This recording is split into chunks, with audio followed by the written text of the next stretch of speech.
जनपद बरेली की नगर पालिका परिषद नवाबगंज से आम आदमी पार्टी की अध्यक्ष पद की प्रत्याशी आमना फारूक पत्नी मोहम्मद फारूक के चुनाव कार्यालय पर आम आदमी पार्टी की नेत्री रिथौरा नवाबगंज एवं पीलीभीत की प्रभारी सुनीता गंगवार ने नवाबगंज से आमना फारूक के अध्यक्ष बनने पर नवाबगंज में कराए जाने वाले विकास कार्यों एवं योजनाओं की जानकारी देते हुए बताया। मैडम, नवाबगंज नगर पालिका परिषद मैडम नगर पालिका परिषद नवाबगंज में किस विजन को लेकर आम आदमी पार्टी मैदान में आई है? देखिए, विज़न तो एक ही है, जो हर जगह भ्रष्टाचार व्याप्त है और नवाबगंज नगर पालिका में कुछ ज़्यादा ही भ्रष्टाचार व्याप्त है कि आप खुद नवाबगंज का सर्वे करके देख लीजिए। बल्कि हमारे मीडिया बंधुओं को तो यहाँ की समस्या उठानी भी चाहिए कि कितनी गंदगी नवाबगंज में व्याप्त है और कोई भी काम नवाबगंज में हुआ नहीं है। चेयरमैन जो भी बनते आए हैं और 2 खानदानों में चेयरमैनी चलती रही है, 2 खानदान से कभी तीसरे में कभी मौका ही नहीं मिला उनको, और हर बार एक ही ख़ानदान में टिकट होना, इस तरह की परंपराएं नवाबगंज में व्याप्त हैं। जैसा कि बीजेपी का भी टिकट हुआ, एक ही ख़ानदान का टिकट हर बार होता है, यानी कि उन्होंने अपना ख़ानदानी टिकट बना लिया है।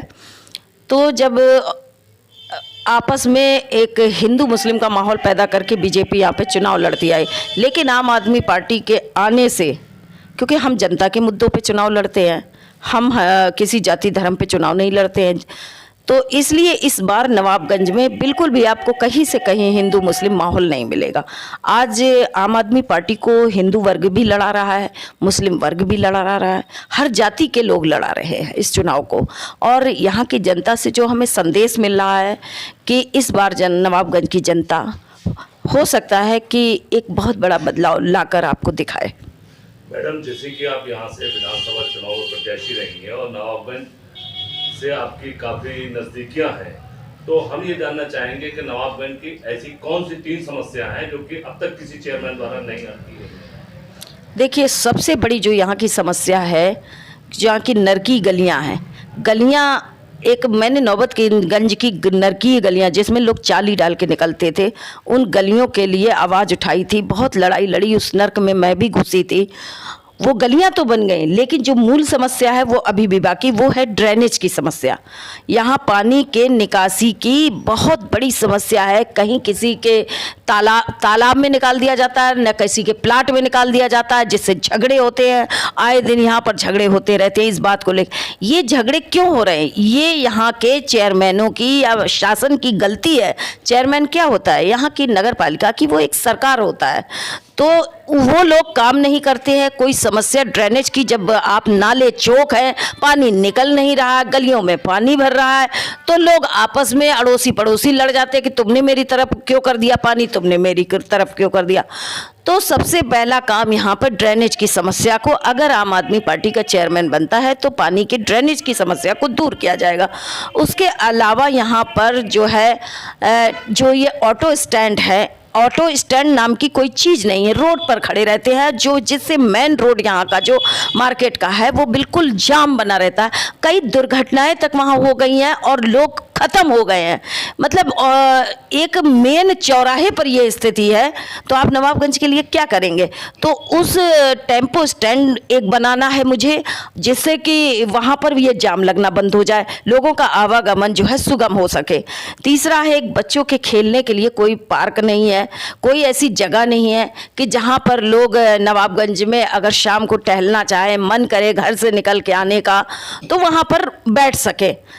कई काम है, 3 समस्याएं नहीं है। मैं तो कहूँगी कि बहुत सारी समस्याएं यहाँ पर हैं।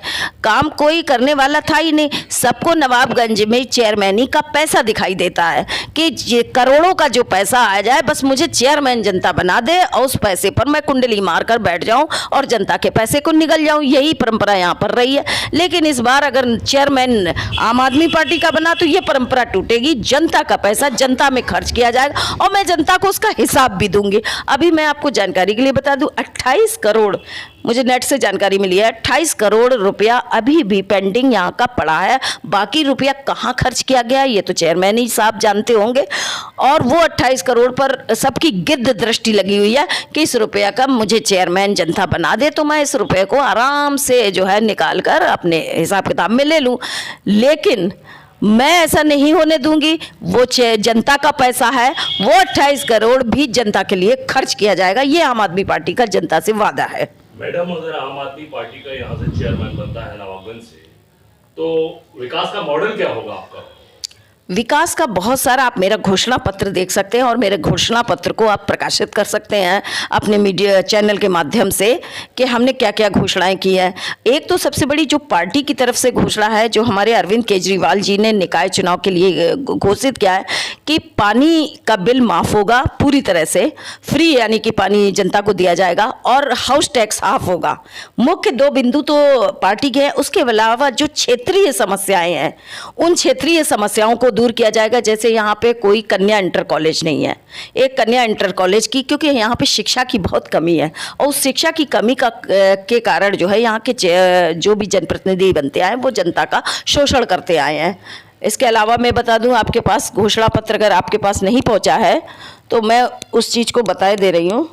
चश्मा ही नहीं है, चलिए मैं वर्बल ही बता देती हूँ कि इसके अलावा यहाँ पर जैसे बारात घर हैं, बारात घरों की कमी है। एक हिंदू लोगों के लिए बारात घर होना चाहिए जिससे गरीब कन्याओं का विवाह हो सके। भाई वो बारात घर लेने की उनकी क्षमता नहीं है। और उसके अलावा एक मुस्लिम समाज के लिए भी बारात घर होना चाहिए, उनकी भी कन्याओं का विवाह हो सके। इसके अलावा एक चीज़ मैं कहना चाहूँगी कि भ्रष्टाचार की जो मैंने बात कही है, जैसे आवास आते हैं गरीबों के लिए, जो प्रधानमंत्री योजना के अंतर्गत आवास आते हैं, वो आवास कभी भी आप सर्वे करके देख लीजिए, डाटा निकाल कर देख लीजिए और रियल स्थिति क्या है उसको देख लीजिए।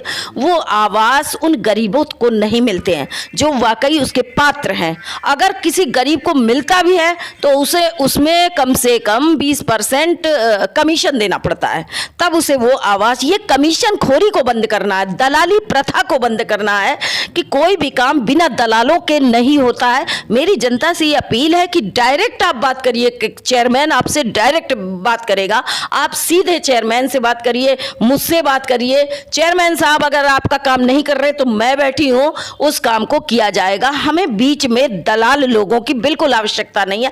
जनता का और चेयरमैन का सीधा कनेक्शन होगा, तभी भ्रष्टाचार को खत्म कर पाएंगे हम।